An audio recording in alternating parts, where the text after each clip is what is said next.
Saw the news that the WNBA players had authorized a strike when necessary. So just to get you guys up to speed there, 93% of the players participated in the vote. So 93% of players in the WNBA. And how many is that? Could we do the math? I believe that there's 166 WNBA players times 0.93. Is that right? So 154 players voted and 3 players. So only 3 players voted no to the authorization of a strike, which means the rest of the players said 93% is not a slim win or a close call. It is a loud, clear message. On December 20th, 2024, a total of 154 WNBA players voted, and only 3 chose not to support strike authorization. That level of agreement sends a powerful signal about how united the players truly are. This was not about debating options or testing opinions. It was about drawing a firm line and showing strength as a group. What many people overlook, though, is the timing. The players are not walking out of games today. The WNBA is currently in the off-season. A large number of athletes are playing overseas, training on their own, or getting ready for new leagues like Unrivaled. So no arenas are empty, and no games are being canceled right now. That raises an important question. What does approving a strike really do when no one is actively on the job? The answer lies in leverage. This vote puts serious pressure on the league before the next season even begins. It tells management that the players are prepared, organized, and willing to act if talks fail. That is likely why the league responded with one of its strongest statements so far. They understand this vote changes the balance of power.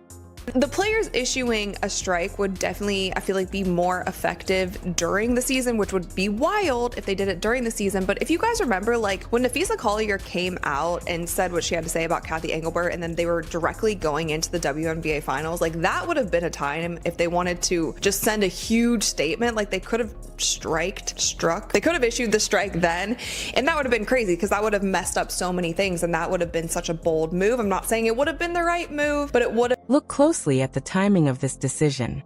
The vote came just after the WNBA Players Association blasted the league's newest proposal, calling it lipstick on a pig. That was not polite language.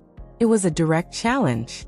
The league responded fast, accusing the union of seriously twisting the facts at the negotiating table. Now both sides are pointing fingers, each claiming the other is misleading fans about what is really happening behind closed doors. But the 3 no votes deserve attention because they reveal quiet tension inside the union. These were not superstar names. Top players like Breanna Stewart and Nneka Ogwumike have other income sources. They hold ownership stakes in Unrivaled, sign major endorsement contracts, and enjoy financial stability beyond league salaries. The players who voted no are likely mid-level contributors or athletes fighting to keep a roster spot. For them, a strike is not a statement. It is a risk. Missing even a single paycheck could mean falling behind on rent, bills, or family responsibilities. While unity looks strong on paper, reality is more complicated.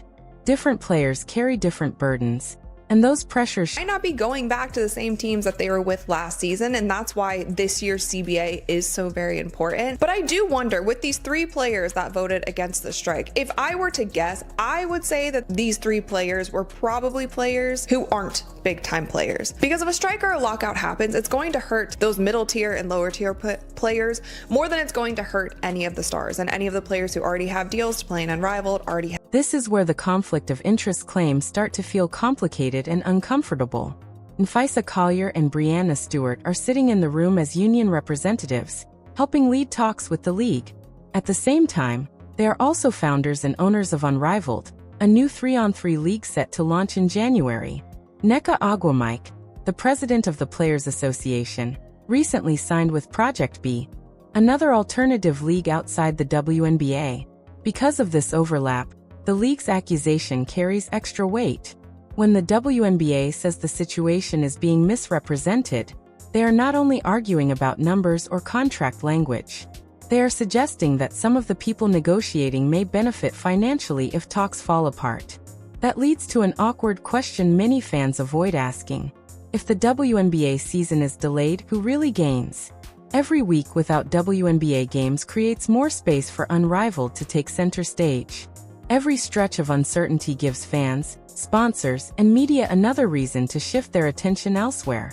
Even if no one admits it publicly, the timing raises eyebrows. The longer negotiations drag on, the more these new leagues grow, and that reality makes trust harder to maintain on both sides. And we've seen in other leagues in their negotiations, like this is the point in time when the WNBA would actually be locking them out, not the players striking. But I do want to show you guys what the WNBA had to say in response to the WNBPA's strike authorization. So they said, we are aware that the players have voted to authorize the WNBPA executive committee to call a strike if the executive committee decides to take that step in the future. While we acknowledge the Now let's examine the league's response and notice how carefully they chose their words. They claim to be offering substantial immediate salary increases, along with a new uncapped revenue sharing model.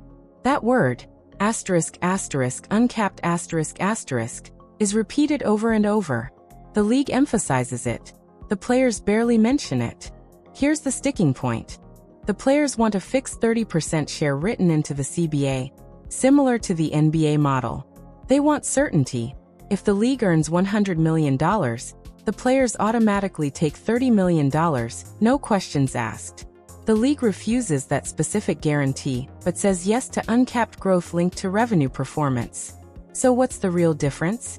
With the league's proposal, players benefit when the WNBA grows, but there's no guaranteed minimum. If the league struggles, the payout could be far less than 30%. Their argument is grounded in survival. The WNBA has lost money in 27 of its 28 seasons. Locking in a fixed 30% split before turning a profit, they say, could push some teams into bankruptcy.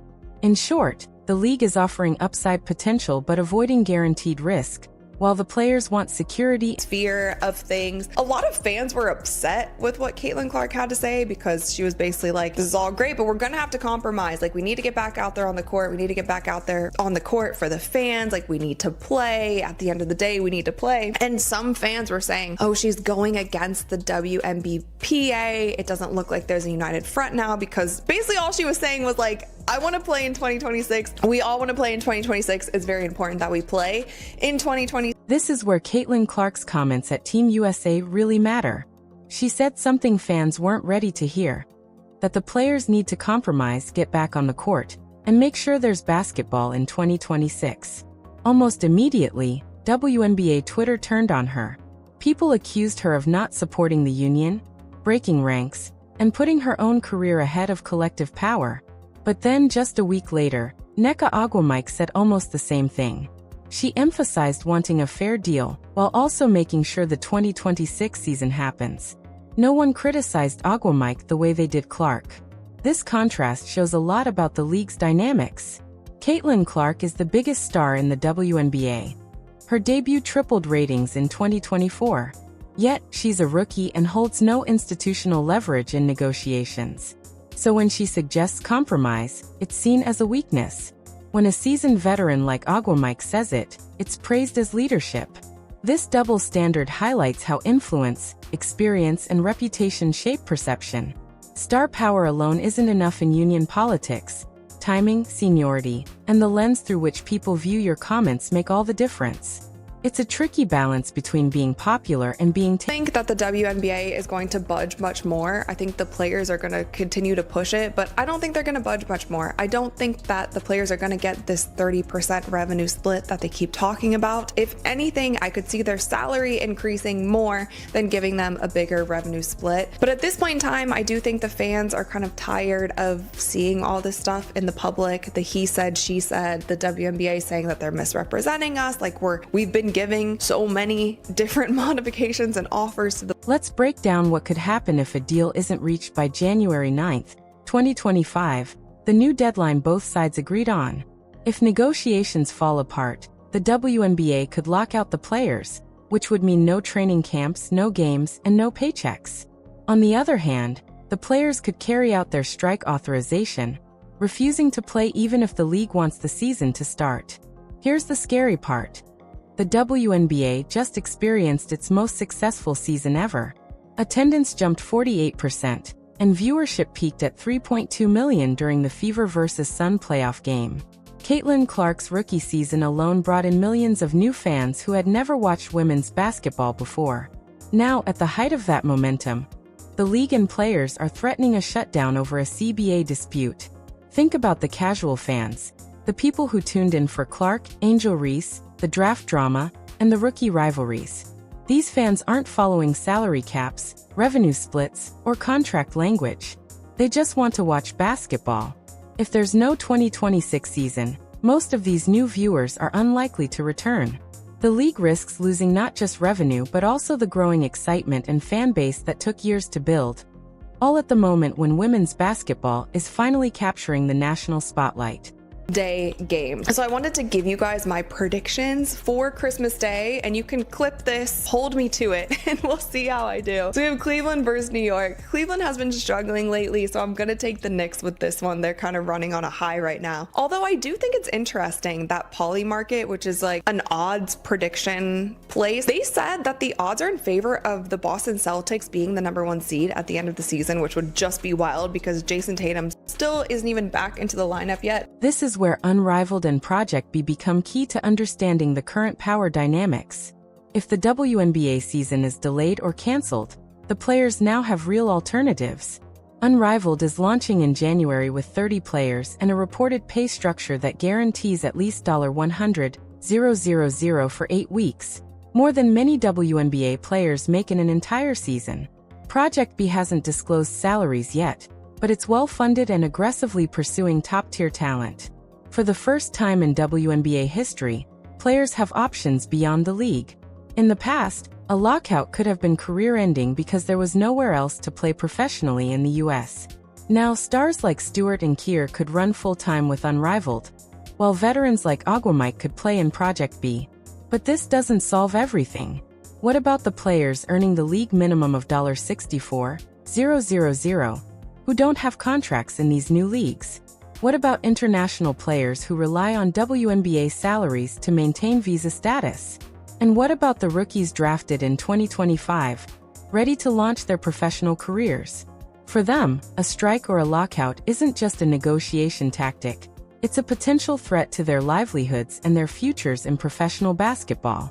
Out on Christmas Eve, but I hope that you guys have enjoyed this series, and I appreciate every single last one of you who has tuned in. So I hope that you continue to have a wonderful holiday with your family this week, or your friends, or whoever you decide to spend it with. Thank you so much for watching. Let me know all of your thoughts in the comments below. Thumbs up this video if you enjoyed it. Click that little subscribe button because we upload new videos every single week and some very, very exciting things to come in 2020. Here's what makes this negotiation unlike any other labor dispute in professional sports.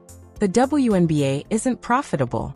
That's not an opinion or a bargaining tactic. It's a fact both sides openly acknowledge.